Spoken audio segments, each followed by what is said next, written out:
Good morning बच्चों। Class 11th mathematics की इस क्लास में मैं आपका स्वागत करता हूं। आज का जो हमारा टॉपिक ऑफ डिस्कशन है वो है कॉम्बिनेशन। और इस कॉम्बिनेशन में जो चीज़ें हम लोग पढ़ेंगे आज वो है n विभिन्न वस्तुओं में से r वस्तुएं लेकर बने संचयों की संख्या। यानी अगर आपके पास n वस्तुएं हैं और सभी डिफरेंट हैं और उसमें से कुछ वस्तुओं को लेकर अगर आप कॉम्बिनेशन बनाना चाहते हैं तो कितने कॉम्बिनेशन बनेंगे ये हम इस क्लास में डिस्कस करेंगे। दूसरी चीज़ दूसरा है कॉम्प्लीमेंट्री कॉम्बिनेशन। इसको हम लोग देखेंगे। कॉम्प्लीमेंट्री कॉम्बिनेशन क्या होता है कि N C R is equals to होता है N C N minus R. इस रिजल्ट को हम बोलते हैं कॉम्प्लीमेंट्री कॉम्बिनेशन। ये इस एन सी आर का ये कॉम्प्लीमेंट्री कॉम्बिनेशन है। अच्छा, फिर हम तीसरे पॉइंट पे चलते हैं जो आज डिस्कस करेंगे हम लोग। वो है एन सी आर अगर एन सी एस के इक्वल है तो इसका मतलब हुआ कि आर या तो एस के इक्वल होगा या आर प्लस एस जो है वो एन के इक्वल होगा। और फिर लास्ट में हम लोग पास्कल्स लॉ डिस्कस करेंगे। N C R plus N C R minus one is equals to N plus one C R. तो इन चीज़ों को हम लोग आज की क्लास में डिस्कस करेंगे। तो सबसे पहले हम लोग पहला टॉपिक उठाते हैं। n विभिन्न वस्तुओं में से r वस्तुओं को लेकर बने संचयों की संख्या क्या होगी। तो इसको करने के लिए हम एक एग्जांपल लेंगे। मान लीजिए हमारे पास a b c d ये हमारे पास 4 वस्तुएं हैं। और तो इन 4 वस्तुओं में से दो दो वस्तुओं का आपको कॉम्बिनेशन बनाना है। कॉम्बिनेशन का मतलब होता है ग्रुप बनाना। तो ग्रुप आप जो बनाएंगे वो या तो ए बी होगा, ए और बी का ग्रुप आपने बना लिया, या बी और सी का बना लिया, या ए और सी का बना लिया। जब भी हम कॉम्बिनेशन की बात करते हैं तो वहाँ पे क्या क्या वस्तुएं इस ग्रुप में आ रही हैं इसका हम ख्याल रखते हैं। किस ऑर्डर में आ रही हैं इसका ख्याल नहीं रखा जाता। जैसे ए बी है और बी ए है तो बी पहले आ रहा है ए बाद में आ रहा है, या ए पहले आ रहा है बी बाद में आ रहा है, इससे हमसे कोई मतलब नहीं। ये दोनों एक ही ग्रुप कहलाएंगे। ये एक ग्रुप है, ये दूसरा ग्रुप है, ये तीसरा ग्रुप है। ऑर्डर का हम ख्याल नहीं रखते, जबकि परमुटेशन में हम ऑर्डर का ख्याल रखते हैं। अगर ऑर्डर अलग हो गया तो परमुटेशन दूसरा बन जाएगा। तो यहाँ पे अगर ऑर्डर डिफरेंट है तो भी वही ग्रुप रहेगा। तो हमारे पास ए बी सी डी 4 वस्तुएं हैं और 4 वस्तुओं में से 2 वस्तुओं को लेके हमको समूह बनाना है, ग्रुप बनाना है। तो सवाल उठा कि हम कैसे बनाएंगे। तो इसको थोड़ा आप ध्यान से देखिए, इसका प्रोसेस देखिए और फिर इसी रिज़ल्ट को हम लोग जनरलाइज करेंगे। तो मान लिया कि इनसे दो दो वस्तुओं के जो ग्रुप बनेंगे वो एक्स ग्रुप बनेंगे, ये हमने मान लिया। अब जो एक्स ग्रुप बनेंगे ये आपके क्या क्या हो सकते हैं, ए बी हो सकते हैं, बी सी, ए सी, सी डी, इस टाइप के ढेर सारे बनेंगे। तो इस टाइप के एक्स ग्रुप आपके पास बनेंगे।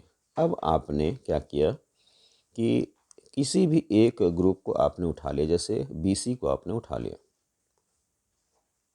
अब इस बी सी से अगर हम परमुटेशन बनाना चाहें और इसका इसका हम पता करना चाहें कि कितने परमुटेशन यहाँ से बनेंगे, तो एक बी सी होगा, दूसरा सी बी होगा। यानी हर एक ग्रुप से आपको 2 परमुटेशन मिल सकते हैं।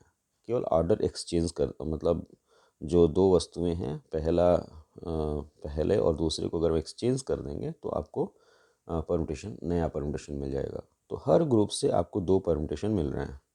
और इस तरह के आपने कितने ग्रुप बनाए हैं, एक्स ग्रुप, और हर ग्रुप से 2 मिल रहे हैं। तो इसका मतलब कुल ग्रुप्स की कुल परमुटेशन की जो संख्या होगी वो हो जाएगी एक्स इंटू फैक्टोरियल 2।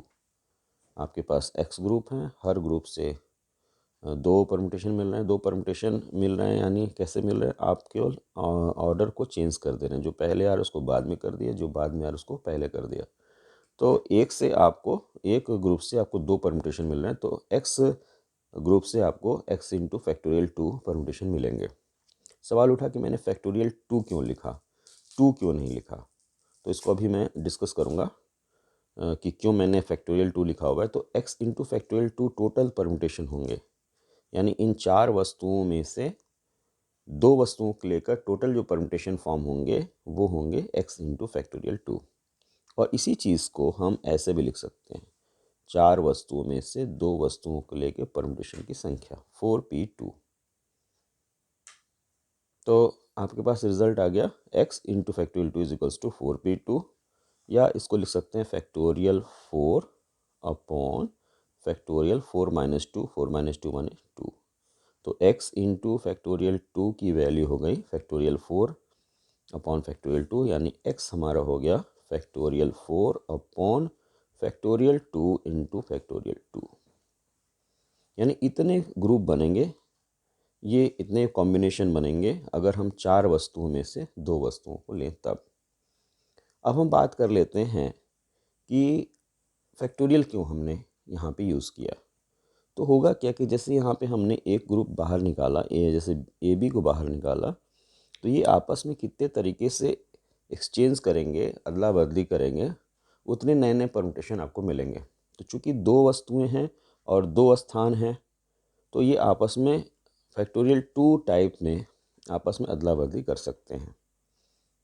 या कह सकते हैं कि दो वस्तुएं हैं, दो स्थान हैं, इनसे परम्यूटेशन फॉर्म करना है, तो बोलेंगे 2p2। 2p2 माने दो वस्तुएं हैं और दो आपके पास स्थान है, दोनों को लेके परम्यूटेशन फॉर्म करना है, तो कुल परम्यूटेशन बनेंगे 2p2। यानी इसको जब सॉल्व करेंगे तो ये भी फैक्टोरियल 2 ही आएगा। तो इसीलिए हमने यहाँ पे फैक्टोरियल 2 लिखा हुआ है। अगर यहाँ पे चार वस्तुओं में से तीन तीन को लेके करना होता, तो मान लीजिए ऐसे होता, इसको मैं फिर से देख रहा हूँ, ये नया मैं एग्जांपल ले रहा हूँ।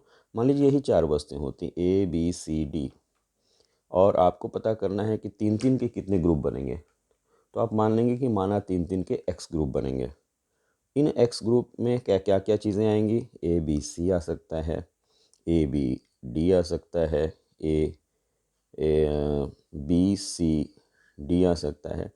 तो ये सब चीज़ें आ सकती हैं। हम ऑर्डर का ख्याल नहीं रखेंगे, तो इस तरह के ऐसे समूह बनेंगे। अब अगर हम इस समूह को बाहर निकालें, ए बी सी को बाहर निकालें और पता करें कि इससे कितने परम्यूटेशन बनेंगे, तो तीन वस्तुएं हैं, तीनों को लेके परम्यूटेशन की संख्या हो जाएगी फैक्टोरियल 3। तो x आपके ग्रुप इस टाइप के आ रहे हैं और एक ग्रुप से आपको फैक्टोरियल 3 मिल रहा है, तो x ग्रुप से मिलेगा x इंटू फैक्टोरियल 3। अब आपके पास चार वस्तुएं हैं और तीन वस्तुओं का परम्यूटेशन फॉर्म करेंगे, तो कुल परम्यूटेशन की संख्या हो जाएगी 4p3, यानी x into factorial 3। Total permutations हैं तीन वस्तु, x इंटू फैक्टोरियल 3 वास्तव में चार वस्तुओं में से तीन वस्तुओं को लेकर बने टोटल परम्यूटेशन की संख्या है। तो इसको हम 4p3 भी लिख सकते हैं, या x का जो मान है, यानी जो कॉम्बिनेशन का नंबर है, नंबर ऑफ कॉम्बिनेशंस हैं, वो हो जाएंगे 4p3 डिवाइडेड बाई फैक्टोरियल 3।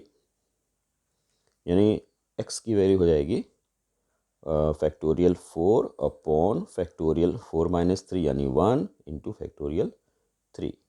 इतने आपके समूह बनेंगे, जबकि हम चार वस्तुओं में से तीन का सिलेक्शन करेंगे। तो इस तरह से हम काम करते हैं। अब आइए हम इस रिजल्ट को जनरलाइज करते हैं।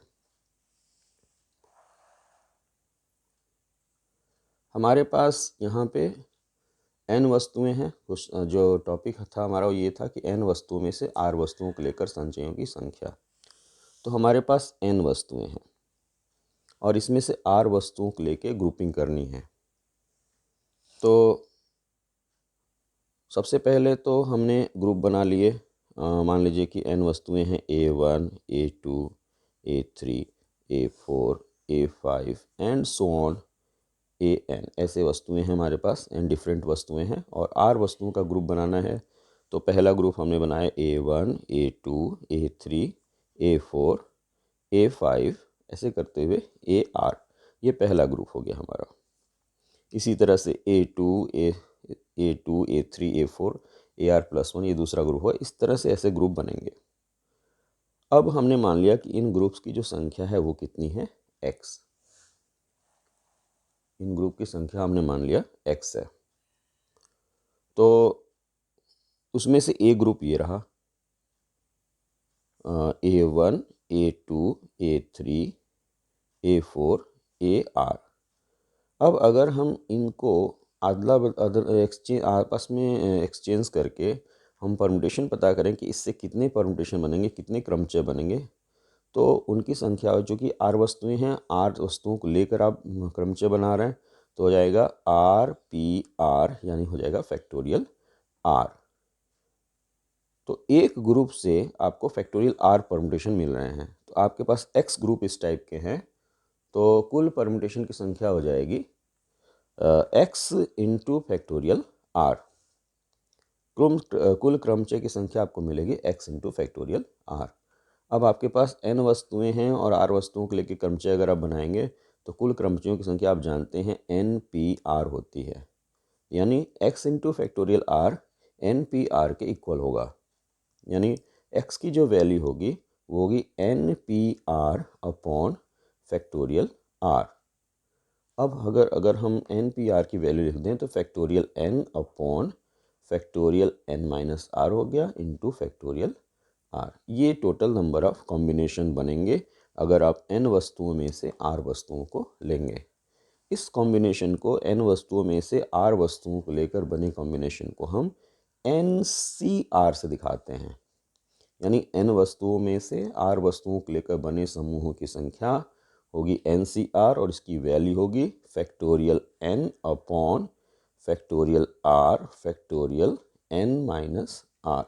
तो ये हमारा फार्मूला है। अगर हम n विभिन्न वस्तुओं में से r वस्तुओं को लेकर समूहों की संरचना कर रहे हैं तो हमें इतने समूह प्राप्त होंगे। नेक्स्ट हम लोग बात करते हैं कॉम्प्लीमेंट्री कॉम्बिनेशन की, यानी NCR इक्वल होता है NCN माइनस आर के। तो ये कैसे इक्वल होता है आइए देखते हैं। हम NCN माइनस आर लेके चल रहे हैं, इसको हम दिखाएंगे कि NCR के इक्वल होता है। और NCR की वैल्यू क्या होती है? NCR की जो वैल्यू होती है वो होती है factorial n upon factorial r factorial n minus R. तो NCR जब हम करेंगे तो इसकी वैल्यू हम कैसे लिख सकते हैं? ऊपर का फैक्टोरियल लेंगे, फिर नीचे का फैक्टोरियल लेंगे, फिर दोनों के डिफरेंस का फैक्टोरियल लेंगे। तो यहाँ पे अगर इसी फार्मूले को लगाया जाए तो NCN माइनस आर हो जाएगा ऊपर का फैक्टोरियल यानी फैक्टोरियल n, नीचे का फैक्टोरियल यानी फैक्टोरियल n माइनस आर, और फिर इन दोनों के डिफरेंस का फैक्टोरियल यानी फैक्टोरियल n माइनस आर।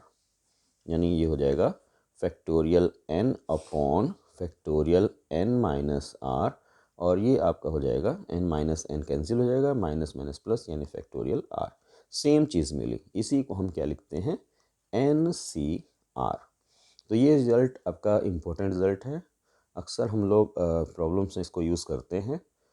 तो इसको बोलते हैं कॉम्प्लीमेंट्री कॉम्बिनेशन। नेक्स्ट हम बात करते हैं थर्ड रिज़ल्ट की।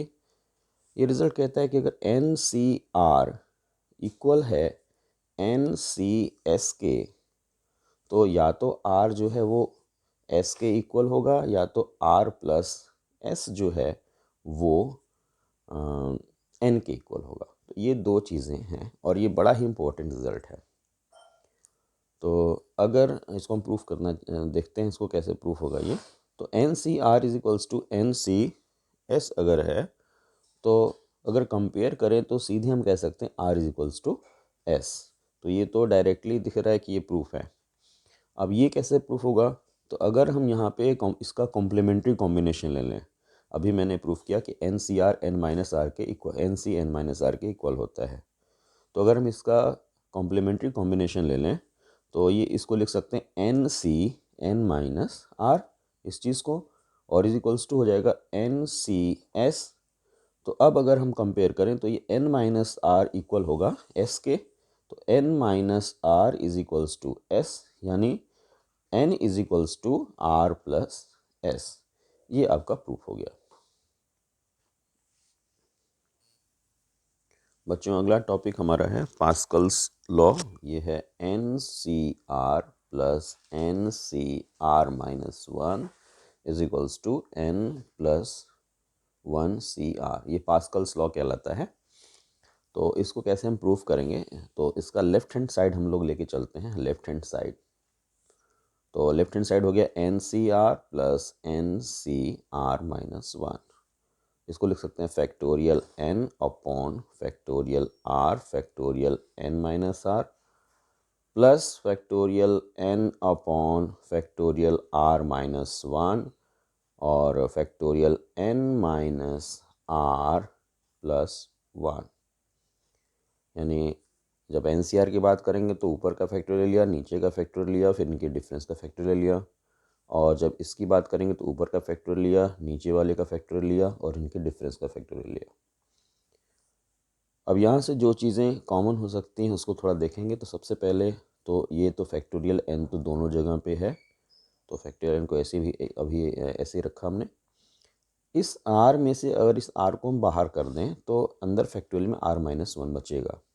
तो r को हमने बाहर कर दिया, अंदर आपका मिला r माइनस 1 और factorial n minus r plus factorial n upon factorial r minus 1 ये रहा। अच्छा, यहाँ पे n माइनस r प्लस 1 है, यहाँ पे n माइनस r है। ये देखिए यहाँ पे n माइनस r है, यहाँ पे n माइनस r प्लस 1 है। इससे एक ये ज़्यादा है, तो अगर इसको अगर हम बाहर कर दें तो अंदर आपको फैक्टोरियल n माइनस r मिल जाएगा। तो हमने बाहर कर दिया n माइनस r प्लस 1 को, तो फैक्टोरियल बचा n माइनस r, ये आपको मिला। अब जो चीज़ें कॉमन हो सकती है उसको कॉमन ले लेंगे। हमको कॉमन मिलेगा factorial n, factorial r minus 1 और फैक्टोरियल n माइनस r, ये चीज़ें कॉमन हो जाएंगी। तो हमने कॉमन ले लिया factorial n upon factorial r minus 1 factorial n minus r को, ये इतना हमारा कॉमन हो गया। जो बचा हमारे पास वो बचा 1 बाई r यहाँ पे बचा और 1 by n minus r plus 1 यहाँ बचा। अब ये हो गया आपका factorial n upon factorial r minus 1 factorial n minus r, और यहाँ पे हमने एलसीएम ले लिया r into n minus r plus 1। अब ये हम यहाँ पे मल्टीप्लाई कर दिए, n माइनस r प्लस 1 ये इधर मल्टीप्लाई हुआ और ये इधर मल्टीप्लाई हुआ, तो प्लस r ये चीज़ मिली, r कैंसिल हो जाएगा।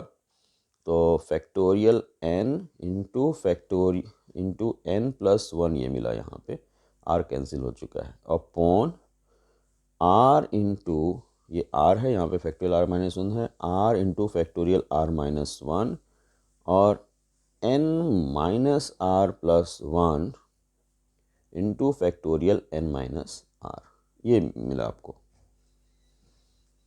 तो इस r को हमने r माइनस 1 के साथ कर दिया, इस n माइनस r प्लस 1 को इसके साथ कर दिया, और ये जो यहाँ पे n प्लस 1 है इसको फैक्टोरियल n के साथ कर दिया। तो ये चीज़ जो होगी बच्चों, ये आपकी हो जाएगी फैक्टोरियल n प्लस 1 अपॉन ये बच्चों हो जाएगा फैक्टोरियल r, और ये आपका हो जाएगा factorial n plus 1 minus r। n minus r plus 1 को n प्लस 1 माइनस r भी लिख सकते हैं। तो अब ये जो रिज़ल्ट है ये देखिए आप, इसको हम लिख सकते हैं n प्लस 1 CR। क्यों? क्योंकि ऊपर का फैक्टोरियल हो गया n प्लस 1, नीचे का फैक्टोरियल r, और इनके डिफरेंस का फैक्टोरियल हो गया n प्लस 1 माइनस r। तो ये आपका n प्लस 1 CR के इक्वल है, और यही हमारे राइट हैंड साइड है। जो आपको यहाँ पे एक चीज़ समझनी है वो ये कि factorial n into n plus 1 ये कैसे फैक्टोरियल n प्लस 1 हुआ। तो जैसा कि आपको पता है, अगर हम n प्लस 1 को यहाँ बाहर कर देंगे तो यहाँ पे अंदर फैक्टोरियल n बचेगा, तो n प्लस 1 फैक्टोरियल n को ये लिखा जा सकता है। एग्जैक्टली इसी तरह फैक्टोरियल r है, r को बाहर कर देंगे तो r into factorial r minus 1 हो जाएगा। यही चीज़ यहाँ पे है, तो इसको हम फैक्टोरियल r लिख सकते हैं। और n प्लस 1 माइनस r है, तो यहाँ पे अगर हम n प्लस 1 माइनस r को बाहर कर दें तो अंदर एक माइनस हो जाएगा, तो ये कैंसिल हो जाएगा, यानी अंदर बचेगा n माइनस r और ये बाहर चला आएगा। तो ये आपका पास्कल्स लॉ का प्रूफ था। ये बड़ा इम्पोर्टेंट रिज़ल्ट है, अक्सर प्रॉब्लम्स में ये यूज़ होता है, इसको ध्यान रखेंगे। तो आज का वीडियो हमारा यहीं पे समाप्त होता है। अगली वीडियो में हम लोग इसके आगे के जो टॉपिक्स हैं उसको हम लोग देखेंगे। तो आप सभी का धन्यवाद।